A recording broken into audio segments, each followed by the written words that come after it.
Hi students, ഇന്ന് നമ്മൾ discuss ചെയ്യാൻ പോകുന്ന topic internet banking. Electronic banking has many name like e-banking, virtual banking, online banking or internet banking. ഇപ്പോൾ നമ്മൾ ഈ ഇലക്ട്രോണിക് ബാങ്കിങ്ങിന് തന്നെയാണ് banking, virtual banking, online banking or internet banking എന്നൊക്കെ പറയുന്നത്. It is simply the use of electronic and telecommunications network for delivering various banking products and services. ഇതെന്ന് പറയുന്നത് electronic and telecommunication നെറ്റ്വർക്കാണ്. നമുക്ക് ബാങ്കിൻ്റെ പ്രൊഡക്റ്റും സർവീസസ് ഒക്കെ ഡെലിവർ ചെയ്യാൻ വേണ്ടിയിട്ടുള്ള ഒരു ടെലികമ്മ്യൂണിക്കേഷൻ നെറ്റ്വർക്ക് സർവീസസിനെയാണ് നമ്മൾ ബാങ്കിങ് ഓർ ഇൻ്റർനെറ്റ് ബാങ്കിങ് എന്ന് പറയുന്നത്. Through banking A customer can access his account and conduct many transactions using his computer or mobile phone. ഈ കമ്പ്യൂട്ടർ മൊബൈൽ ഫോൺ യൂസ് ചെയ്തിട്ട് കസ്റ്റമർക്ക് അവരുടെ ട്രാൻസാക്ഷൻസ് എല്ലാം ഈ ബാങ്കിങ് ത്രൂ നടത്താൻ പറ്റും. Internet banking allow you to conduct bank transaction online instead of finding a bank and interacting with the teller. നമുക്ക് banking transactions എല്ലാം ഓൺലൈനായിട്ട് നടത്താൻ പറ്റും. നമ്മളിപ്പോൾ ബാങ്കിലെ ഏതെങ്കിലും എംപ്ലോയീസിൻ്റെ അടുത്ത് പോയിട്ട് ഡീറ്റെയിൽസ് എല്ലാം അന്വേഷിക്കുന്നതിന് പകരം നമുക്ക് ഇവിടെ നിന്ന് തന്നെ ഓൺലൈനായിട്ട് ട്രാൻസാക്ഷൻസ് നടത്താൻ പറ്റും. In A broad sense, it is the use of electronic means to transfer fund directly from one account to another rather than by check or cash. നമ്മൾ ചെക്കോ ക്യാഷോ യൂസ് ചെയ്ത് ട്രാൻസാക്ഷൻ നടക്കുന്നതിന് പകരം നമുക്ക് ഡയറക്റ്റ്ലി നമ്മളെ കമ്പ്യൂട്ടർ ഫോണൊക്കെ use ചെയ്തിട്ട് fund transactions നടത്താൻ പറ്റും. ദെൻ അടുത്ത ഇതിൻ്റെ ഡെഫിനേഷനാണ് പറയുന്നത്, a system of banking in which computer can view their account detail, pay bill and transfer money by means of the internet. കസ്റ്റമറിൻ്റെ അക്കൗണ്ട് ഡീറ്റെയിൽസ് കാണാൻ പറ്റും, അയാളുടെ അക്കൗണ്ട് നമ്പർ, എത്ര ബാലൻസ് ഉണ്ട്, അങ്ങനെയുള്ള കാര്യങ്ങൾ. പിന്നെ നമുക്കിപ്പോൾ കുറേ ബിൽസൊക്കെ പേ ചെയ്യാനുണ്ടാവും, ഇലക്ട്രിസിറ്റി ബില്ല്, ടെലിഫോൺ ബില്ല്, അങ്ങനെ കുറേ ബിൽസ് ഒക്കെ ഉണ്ട്. അപ്പോൾ ബിൽസ് നമുക്ക് പേ ചെയ്യാൻ പറ്റും. And transfer money by means of the internet, എന്തെങ്കിലും മണീസ് ട്രാൻസ്ഫർ ചെയ്യാനും കൂടെ പറ്റും. The remote delivery of new and traditional banking product and service through electronic delivery channel. നമുക്ക് ബാങ്കിങ്ങിൻ്റെ പുതിയ പ്രൊഡക്ട്സും ആ സർവീസസ് ഒക്കെ ഇതുവഴി ചെയ്യാൻ പറ്റും. Then next types of banking പറയുന്നത്, bank offer various types of services through electronic banking platform. Thus are of 3 types. Banking various types of services കൊടുക്കുന്നുണ്ട്. അത് 3 ടൈപ്സ് ആണെന്ന് പറയുന്നത്. First one level 1. ലെവൽ 1-ല് this is the basic level of service that bank offer through their website. The bank offer information about its product and services to customer. Further, some bank may receive and reply to query through email. നമുക്ക് എന്തെങ്കിലും ഇപ്പോൾ ഇത് website കൂടിയാണ്, നമുക്ക് എന്തെങ്കിലും പ്രൊഡക്റ്റോ സർവീസസിനെ പറ്റി അറിയണമെങ്കിൽ just for information, നമുക്ക് എന്തെങ്കിലും ഒരു കാര്യം അന്വേഷിക്കാനോ അങ്ങനത്തെയുള്ള കാര്യങ്ങൾക്ക് വേണ്ടിയിട്ടാണ്, എന്തെങ്കിലും ക്വറി ഉണ്ടെങ്കിലോ അങ്ങനെയുള്ള കാര്യങ്ങൾക്ക് വേണ്ടിയിട്ടാണ് ഈ ലെവൽ 1 എന്ന് പറയുന്നത്. Then level 2. In this level, bank allow the customer to submit instructions or application for different services, check their account balance, etc. However, bank do not permit their customer to do any fund-based transaction on their account. ഇതിൽ ഈ level 2-ല് fund transactions ഒന്നും നടക്കാൻ പറ്റില്ല. ബാങ്കിൽ account balance check ചെയ്യാൻ പറ്റും, അതുപോലെ എന്തെങ്കിലും ഇൻസ്ട്രക്ഷൻസോ എന്തെങ്കിലും ആപ്ലിക്കേഷൻ കൊടുക്കാനോ ഉണ്ടെങ്കിൽ പറ്റും. ദെൻ ലെവൽ 3-ൽ പറയുന്നത്, in the third level bank allow their customer to operate their account for fund transfer, bill payment, purchase and redeem, security etcetera. ഇവിടെ നമുക്ക് നമ്മളെ fund transactions, bill payment, purchase ചെയ്യാൻ പറ്റും, അങ്ങനെയുള്ള കാര്യങ്ങളാണ് ഇവിടെ ചെയ്യുമ്പോൾ നമ്മളിപ്പോൾ യൂഷ്വലി ചെയ്തുകൊണ്ടിരിക്കുന്ന കാര്യങ്ങളല്ലേ ഈ ലെവൽ 3-ൽ പെടുന്നത്. ദെൻ ബാങ്കിങ് വെബ്സൈറ്റിനെ പറ്റിയാണ് പറയുന്നത്. Banking website are of 2 types. First one എന്ന് പറയുന്നത് informational website. These websites offer general information about the bank and its product and service to customer. ഇത് അതിൻ്റെ ജസ്റ്റ് ഇൻഫർമേഷൻ ആണ്, നമുക്ക് ഇത്രയും സർവീസസ് ഉണ്ട്, നമ്മളെ പ്രൊഡക്റ്റ് ഇന്ന് ഏതൊക്കെയാണെന്ന് ഇൻഫോം ചെയ്യാൻ വേണ്ടിയിട്ടാണ് informational services. Then transactional website എന്ന് പറയുന്നത്, these website allow customer to conduct transaction on the bank website. Further, these transactions can range from simple retail account balance inquiry to a large business to business fund transfer. ഇത് normally ഉള്ള നമ്മളെ transactions നടത്താൻ പറ്റും, balance enquiry അങ്ങനെയുള്ള കാര്യങ്ങൾക്ക് വേണ്ടിയിട്ടാണ് ഈ transactional website കൊടുത്തിരിക്കുന്നത്. ദെൻ എന്തൊക്കെ സർവീസസ് ആണ് ഇന്റർനെറ്റ് ബാങ്കിങ്ങിലൂടെ നമുക്ക് ചെയ്യാൻ പറ്റുമെന്ന് പറയുന്നത്. ഫസ്റ്റ് ബിൽ പേയ്മെൻറ്റ് ചെയ്യാം, credit card transactions, then insurance pay ചെയ്യാം, customer services, recharging your prepaid phone, shopping. കുറച്ച് സിമ്പിൾ സർവീസസ് ആണ് നമ്മൾ പറഞ്ഞിരിക്കുന്നത്. ഇനി കൂടുതൽ അഡ്വാൻസ്ഡ് ആയിട്ടുള്ള ട്രാൻസാക്ഷൻസ് ഒക്കെ ചെയ്ത് നമുക്ക് സർവീസസ് ഇതിൽ അലൗ ചെയ്യും. ദെൻ നെക്സ്റ്റ് പറയുന്നത് ഇതിൻ്റെ വർക്കിംഗ് ആണ്. വർക്കിങ്ങിൻ്റെ ഒരു ഫിഗർ നമ്മളിവിടെ കൊടുത്തിട്ടുണ്ട്. യൂസർ ഉണ്ട്. ഇതിനെല്ലാം നമ്മളൊരു സെക്യൂരിറ്റി എന്തായാലും പ്രൊവൈഡ് ചെയ്യണം. യൂസർ ഒരു SSL കണക്ഷൻ വെച്ചിട്ടാണ് security sub system. Then web server അത് ഇൻ്റർനെറ്റ് ഫ്രണ്ട് ഓഫീസ് സിസ്റ്റമായിട്ട് കണക്ട് ചെയ്തിട്ടാണ് ബാങ്കുമായിട്ട് കണക്ട് ചെയ്യും. ദെൻ നമുക്ക് ബ്രാഞ്ചിൻ്റെ ഓഫീസ് ടെർമിനലിൽ പോയിട്ട് എന്താണോ നമ്മൾ റിക്വസ്റ്റ് ചെയ്തിരിക്കുന്ന ആ ആക്ടിവിറ്റി എല്ലാം ചെയ്യാം. ഇവിടെ സെക്യൂരിറ്റി എന്ന് പറയുന്നതാണ് ഏറ്റവും ഇമ്പോർട്ടൻ്റ് ആയിട്ട് കൊടുത്തിരിക്കുന്നത്. SSL കണക്ഷൻ, നമുക്കറിയാം SSL എന്താണെന്നൊക്കെ പറഞ്ഞിട്ടുണ്ട്. അപ്പം SSL കണക്ഷൻ ത്രൂ ആണ് നമ്മൾ ഈ സെക്യൂരിറ്റി ഇവിടെ പ്രൊവൈഡ് ചെയ്യുന്നത്. ദെൻ നമ്മളിവിടെ കൊടുക്കുന്ന സെക്യൂരിറ്റി ഡിജിറ്റൽ സിഗ്നേച്ചർ ആണ്. എൻഷുവർ ഐഡൻറ്റിറ്റി യൂസർ ആരാണ്, നമ്മൾ കറക്റ്റായിട്ടുള്ള ബാങ്കിനെയാണ് അപ്രോച്ച് ചെയ്തിരിക്കുന്നത്, അതൊക്കെ അറിയാൻ വേണ്ടി നമ്മൾ ഡിജിറ്റൽ സിഗ്നേച്ചർ കൊടുക്കും.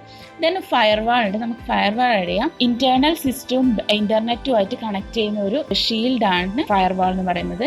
Then virtual private network allow authorised outside user data to access company.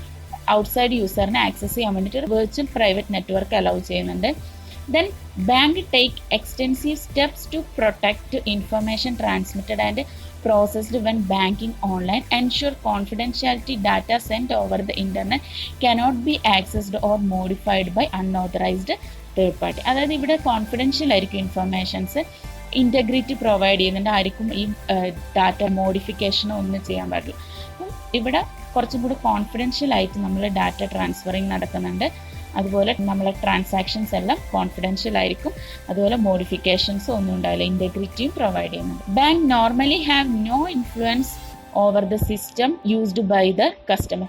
Bank ഒരിക്കലും ഒരാളെ ഇൻഫ്ലുവൻസ് ചെയ്യുന്നില്ല, ഇതേ മെത്തേഡ് ഫോളോ ചെയ്യണം അല്ലെങ്കിൽ ഇൻ്റർനെറ്റ് ബാങ്കിങ് ചെയ്യണം എന്ന് പറഞ്ഞിട്ട് ഫോളോ ചെയ്യുന്നില്ല. അത് നമ്മൾ ഓപ്ഷണലാണ്, നമുക്ക് യൂസ് ചെയ്യാം. The system used by online banking customer are therefore exposed to risk beyond the bank's control. For this reason, the bank cannot assume liability for them. അതായത് നമ്മൾ ഓൺലൈൻ ബാങ്കിങ് യൂസ് ചെയ്യുന്നത് കുറച്ച് റിസ്ക് ഉള്ള കാര്യമാണ്. അപ്പം ഒരിക്കലും bank അതിനു വേണ്ടിയിട്ട് പ്രൊമോട്ട് ചെയ്യില്ല. Then typical danger faced when using the internet are third party accessing, deleting or tampering with the data while it is being transmitted or obtaining information under false pretenses. അതായത് നമുക്ക് dangers ഉണ്ടാവാൻ chance ഉണ്ട്.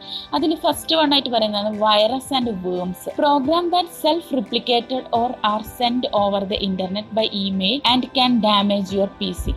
അതായത് self replicate ചെയ്തിട്ട് നമുക്കറിയാം വേംസും വൈറസൊക്കെ നമ്മളെ സിസ്റ്റത്തിനെ damage ചെയ്യും. നമ്മളിത് സെർവർ ആക്സസ് ചെയ്യുന്ന ടൈമിൽ നമുക്കത് ആക്സസ് കുറേ ആൾക്കാർ ആക്സസ് ചെയ്യുന്നതാണ് അതിൻ്റെ സെർവർ. അപ്പോൾ ആ സമയത്ത് വൈറസ് വേംസ് ഒക്കെ വന്നിട്ട് എന്തെങ്കിലും പ്രോബ്ലംസ് ഉണ്ടാക്കാൻ ചാൻസ് ഉണ്ട്. നെക്സ്റ്റ് ആണ് ട്രോജൻ.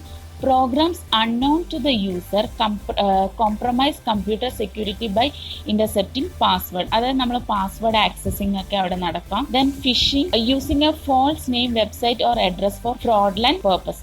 അതായത് ഫ്രോഡായിട്ടുള്ള പേർപ്പസിന് വേണ്ടിയിട്ട് നമ്മളെ വെബ്സൈറ്റും അഡ്രസ്സും നമ്മളെ നെയിമൊക്കെ അടിച്ചു കൊടുക്കാൻ ചാൻസ് ഉണ്ട്. നമുക്കറിയാം എന്താ ഫിഷിംഗ് എന്നൊക്കെ. Then pharming, redirecting user to a fraudulent server. നമ്മൾ വേറെ ഏതെങ്കിലും ഒരു സെർവറിലോട്ടേക്ക് എത്തിക്കും, കറക്റ്റ് ബാങ്കിന്റെ സെർവറിലല്ലാതെ വേറെ ഏതെങ്കിലും സെർവറിലോട്ടേക്ക്. Then rootkits, malicious software give unauthorised administrator level access without the real administrator noticing they share certain features with Trojan. അതായത് മലീഷ്യസ് സോഫ്റ്റ്വെയർസ് നമ്മൾ അൺഓതറൈസ്ഡ് ആയിട്ടുള്ള ഒരു സ്ഥലത്തോട്ടേക്ക് റൂട്ട് ചെയ്യുമോ, സെർവറിനെ ആക്സസ് ചെയ്യാൻ വേണ്ടിയിട്ട് റൂട്ട് ചെയ്യുന്നത്. Then hacking, unauthorised access to a PC with ഇന്റർനെറ്റിലൂടെ നമുക്ക് അൺഓതറൈസ്ഡ് ആയിട്ടുള്ള ആക്സസിങ് അവിടെ നടക്കും. അൺഓതറൈസ്ഡ് ആയിട്ടുള്ള ഏതെങ്കിലും സെർവറിലോട്ടേക്കായിരിക്കും നമ്മളിവിടെ ആക്സസ് ചെയ്യുന്നുണ്ടാവും. What can customer do? ഇങ്ങനെയൊക്കെ പ്രോബ്ലംസ് ഉണ്ടാവുന്നു. അതുകൊണ്ട് കസ്റ്റമർ എന്ത് ചെയ്യണം? When using the internet and checking bank statement regularly. നമ്മൾ ഇന്റർനെറ്റ് ബാങ്കിങ് യൂസ് ചെയ്യുന്നവർ അവരുടെ ബാങ്ക് സ്റ്റേറ്റ്മെന്റ് റെഗുലർലി ചെക്ക് ചെയ്യണം. കാരണം ഈ വൈറസും വേംസും ട്രോജനും ഹാക്കിംഗ് ഒക്കെ ഉള്ള കാരണം നമ്മൾ കറക്റ്റായിട്ട് ചെക്ക് ചെയ്യണം. Then customer can significantly improve the security of their PC and reduce the risk of using the internet to an absolute minimum. അതായത് നമ്മൾ എപ്പോഴും സിസ്റ്റത്തിനെ പ്രൊട്ടക്ട് ചെയ്യണം. സിസ്റ്റം ഒരിക്കലും നമ്മളെ വേറൊരു സെർവറിലോട്ടേക്ക് റീഡയറക്ട് ചെയ്യാൻ പാടില്ല. Should customer nevertheless suspect that they have come across internet fraudsters, they should ensure that access to their online account is blocked immediately and report any irregularity to their bank without delay. All relevant information should be saved so that the attempt at fraud can be traced. അത് നമുക്ക് എന്തെങ്കിലും ഒരു problem ഉണ്ടായി കഴിഞ്ഞാൽ നമ്മൾ ഉടനെ തന്നെ ബാങ്കിനെ ഇൻഫോം ചെയ്യണം. അപ്പോൾ അവരെന്ത് ചെയ്യും, നമ്മളെ അക്കൗണ്ടിനെ ബ്ലോക്ക് ചെയ്ത് വെക്കും. നമ്മളെ ATM കാർഡോ നമ്മളെ ഇൻ്റർനെറ്റ് പാസ്വേഡോ എന്തെങ്കിലും മിസ്സായി കഴിഞ്ഞാൽ അപ്പോൾ തന്നെ നമ്മൾ ബാങ്കിനെ ഇൻഫോം ചെയ്യണം. അല്ലെങ്കിൽ നമുക്ക് ഫ്രോഡ് പേഴ്സൺസ് പോയിട്ട് അത് ആക്സസ് ചെയ്യാനുള്ള ചാൻസ് ഉണ്ട്. അപ്പോൾ ഇങ്ങനെ ചെയ്ത് കഴിഞ്ഞാൽ അക്കൗണ്ട് ബ്ലോക്ക് ചെയ്ത് വെക്കും. Then it is highly important for people who use computer to maintain backup file regardless of whether or not they bank online. It is usually extremely difficult if not impossible to salvage data once it has been deleted or corrupted. അതായത് നമ്മളെപ്പോഴും നമ്മളെ backup എടുത്തുകൊണ്ടേയിരിക്കണം. A convenient way of making backup is to save the data on a removable hard drive, CD or divider writer. It is essential to save revised or new data on a regular basis. നമ്മൾ regular ആയിട്ട് CD-ലോ അല്ലെങ്കിൽ DVD-ലോ ആയിട്ട് backup എപ്പോഴും എടുത്തുകൊണ്ടിരിക്കണം. Then security rules ആണ് പറയുന്നത്. Always up to date ആയിരിക്കണം. Make sure your operating system and antivirus software is always up to date. നമ്മൾ പറഞ്ഞു നമ്മുടെ സിസ്റ്റം എപ്പോഴും പ്രൊട്ടക്റ്റഡ് ആയിരിക്കണം. അപ്പോൾ നമ്മൾ പ്രൊട്ടക്ട് ചെയ്യാൻ വേണ്ടിയിട്ട് എപ്പോഴും ആൻറ്റിവൈറസ് ഒക്കെ അപ് ടു ഡേറ്റ് ആയിട്ട് വെക്കണം. Then check regularly. Carry out a through scan of all drive on your computer at a regular interval. നമ്മൾ റെഗുലർ ആയിട്ട് വൺസ് ഇൻ എ വീക്ക് എന്ന് പറയുന്ന പോലെ നമ്മളെ കമ്പ്യൂട്ടറെല്ലാം റെഗുലർലി ചെക്ക് ചെയ്തുകൊണ്ടിരിക്കണം. Be suspicious. Don't open any email attachment from an unfamiliar source. If in doubt contact the sender before opening an attachment. നമുക്ക് ഈ മെയിലിലൊക്കെ അനാവശ്യമായിട്ടുള്ള അറ്റാച്ച്മെന്റ്സ് വരും. അൺഫെമിലിയർ ആയിട്ടുള്ള സോഴ്സ് എന്നാണ് വരുന്നതെങ്കിൽ നമ്മളത് ഓപ്പൺ ചെയ്യാൻ പാടില്ല. അങ്ങനെ ഓപ്പൺ ചെയ്യണമെങ്കിൽ അവരുമായിട്ട് കോൺടാക്ട് ചെയ്യുക, നല്ലതാണെങ്കിൽ മാത്രം ഓപ്പൺ ചെയ്യുക. Then keep data confidential. Don't give your personal access code to anyone else. Remember that your bank will never ask you for any of your access code either personally on the telephone or by email. നിങ്ങൾ online banking access ചെയ്യേണ്ട password ഒക്കെ ഉണ്ട്, അത് ആരുമായിട്ട് share ചെയ്യാൻ പാടില്ല, personal ആയിരിക്കണം. Then അതുപോലെ തന്നെ നിങ്ങളുടെ അടുത്ത് ഒരിക്കലും ബാങ്കിലെ ആൾക്കാർ വിളിച്ചിട്ട് നിങ്ങൾ ഇൻഫർമേഷൻസ് കളക്ട് ചെയ്യില്ല. അപ്പോൾ ഒരിക്കലും അങ്ങനെ ഫോൺ കോളിലൂടെയോ ഷെയർ ചെയ്യാൻ പാടില്ല. Don't save PINs or TANs. On no account save your PIN or TAN on your computer. Don't make thing too easy for Trojan horse. നിങ്ങളെ കമ്പ്യൂട്ടറിലൊന്നും ഒരിക്കലും പിന്നോ ടാനോ ഒന്നും നിങ്ങൾ കോപ്പി ചെയ്യാൻ പാടില്ല. കാരണം ഈ ട്രോജൻ ഹോഴ്സ് വന്നിട്ട് ചിലപ്പോൾ നമുക്കത് ആക്സസ് ചെയ്തെന്ന് വരാം. ദെൻ അഡ്വാൻറ്റേജസ് ആണ് പറയുന്നത്. Unlike your corner bank, online banking site never close. They are available 24 hours a day, 7 days a week, and they are only a mouse click away. Convenient ആണ്, കാരണം നമുക്ക് ഏത് സമയത്ത് വേണമെങ്കിലും ഇത് ആക്സസ് ചെയ്തെടുക്കാൻ പറ്റും. നമ്മളൊരു മൗസ് ക്ലിക്ക് ചെയ്യേണ്ട ആവശ്യമേ ഉള്ളൂ. ട്രാൻസാക്ഷൻസും എല്ലാം നടക്കും. വീക്കിലി എല്ലാ ഡേയ്സിലും 24 hours ഇത് അവൈലബിൾ ആണ്. Next, ubiquity. If you are out of state or even out of the country when a money problem arise, you can log on instantly to your online bank and take care of business 24/7. അതായത് നമുക്ക് ഏത് സമയത്ത് നമ്മൾ പുറത്ത് എവിടെയെങ്കിലും ആണെങ്കിൽ പോലും നമുക്ക് ഈ ഓൺലൈൻ ബാങ്കിങ് ഉണ്ടെങ്കിൽ നമുക്കത് ഈസിലി ആക്സസ് ചെയ്തെടുക്കാൻ പറ്റും. Transaction speed. Online banking site generally execute and confirm transaction at or quicker than ATM processing speed.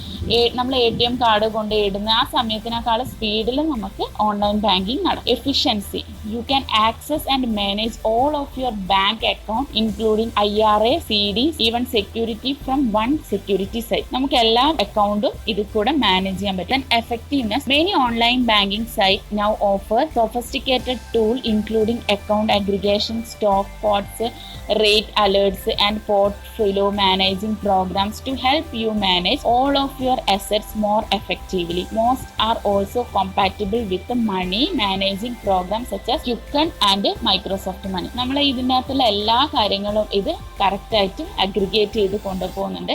Then നമ്മളെ എല്ലാ അസറ്റ്സിനെയും ഇത് ഈസിലി പ്രൊട്ടക്ട് ചെയ്ത് പോകുന്നുണ്ട്. ദെൻ ഇതിൻ്റെ ഡിസഡ്വാൻറ്റേജസ് എന്ന് പറയുന്നത് സ്റ്റാർട്ടപ്പ് മേ ടേക്ക് ടൈം. അതായത് നമുക്കൊരു ഓൺലൈൻ അക്കൗണ്ട് എടുക്കണമെങ്കിൽ കുറച്ച് സമയം എടുക്കും. In order to register for your bank online program you will probably have to provide IDs and sign a form at a bank branch. If you and your spouse wish to view and manage your asset together online, one of you may have to sign a durable power of attorney before the bank will display all of your holding together. നമുക്ക് ഇതിന് start ചെയ്യാൻ വേണ്ടി കുറെ procedures ഉണ്ട് എന്നാണ് പറയുന്നത്. Then learning curve. Banking site can be difficult to navigate at first. Plan to invest some time and or read the tutorial in order to become comfortable in your virtual lobby. അതായത് നമുക്കിത് access ചെയ്യാനൊക്കെ പഠിക്കാൻ വേണ്ടി കുറച്ച് tutorials ഒക്കെ ഒന്ന് വായിച്ച് മനസ്സിലാക്കിയിട്ട് വേണം ഇത് ചെയ്യാൻ വേണ്ടി. ഈസിലി നമുക്ക് ചെയ്യാൻ പറ്റില്ല, കാരണം കുറേ സെക്യൂരിറ്റി ഒക്കെ പ്രൊവൈഡ് ചെയ്യുന്ന സാധനമാണ്. അപ്പോൾ കുറച്ചും കൂടെ നമുക്ക് ആ ട്യൂട്ടോറിയൽസ് എല്ലാം മനസ്സിലാക്കിയിട്ട് വേണം പഠിക്കാൻ. Then bank site change. ബാങ്കിങ്ങിൻ്റെ സൈറ്റ് ഓൾവേസ് ഇങ്ങനെ ചേഞ്ച് ചെയ്തുകൊണ്ടിരിക്കും. നമുക്ക് അപ്പോൾ അൺഫെമിലിയർ, നമ്മളെപ്പോഴും ഫെമിലിയർ ആയിട്ട് യൂസ് ചെയ്തിട്ടിരിക്കുന്ന സ്ഥലത്തായിരിക്കുമല്ലോ പിന്നെ നമ്മൾ ഓപ്പൺ ചെയ്യുമ്പോൾ കാണും. അപ്പോൾ അങ്ങനെ ഇതിൻ്റെ സ്പേസ് ഒക്കെ മാറിക്കൊണ്ടേയിരിക്കും. Even the largest bank periodically upgrade their online programs adding new features in unfamiliar places. In some cases you may have to reenter account information. നമുക്ക് ഈ ബാങ്ക് സൈറ്റ് മാറിക്കൊണ്ടിരിക്കും, നമുക്ക് ഒരു ഫെമിലിയാരിറ്റി തോന്നില്ല, കാരണം എല്ലാത്തിൻ്റെയും പ്ലേസ് ഒക്കെ ചേഞ്ച് ചെയ്തിട്ടുണ്ട്. The trust thing for many people, the biggest hurdle to online banking is learning to trust it. Did my transaction go through? Did I push the transfer button once or twice? Best bet, always print the transaction receipt and keep it with your bank record until it shows upon your personal site and or your bank statement. നമുക്ക് ഏറ്റവും ബുദ്ധിമുട്ടെന്ന് പറയുന്നത് ഇപ്പോൾ നമുക്കൊരു site കിട്ടിക്കഴിഞ്ഞാൽ അത് trust ചെയ്യാൻ പറ്റുന്നതാണോ, ഇതിൻ്റെ കറക്റ്റ് സൈറ്റ് ആണോ, പിന്നെ നമുക്ക് ട്രാൻസ്ഫർ ബട്ടണിൽ 2 പ്രാവശ്യം ക്ലിക്ക് ചെയ്താൽ എന്ത് പറ്റും, നമ്മളെ ട്രാൻസാക്ഷൻ 2 ടൈംസ് ആയി പോവോ അല്ലെ, അങ്ങനെയുള്ള കുറേ പ്രോബ്ലംസ് നമുക്കുണ്ടാവും. ഇതിനെ പറ്റിയിട്ടൊരു ട്രസ്റ്റ് ചെയ്യാൻ കുറച്ച് ബുദ്ധിമുട്ടുള്ള കാര്യമാണ്. Okay, thank you.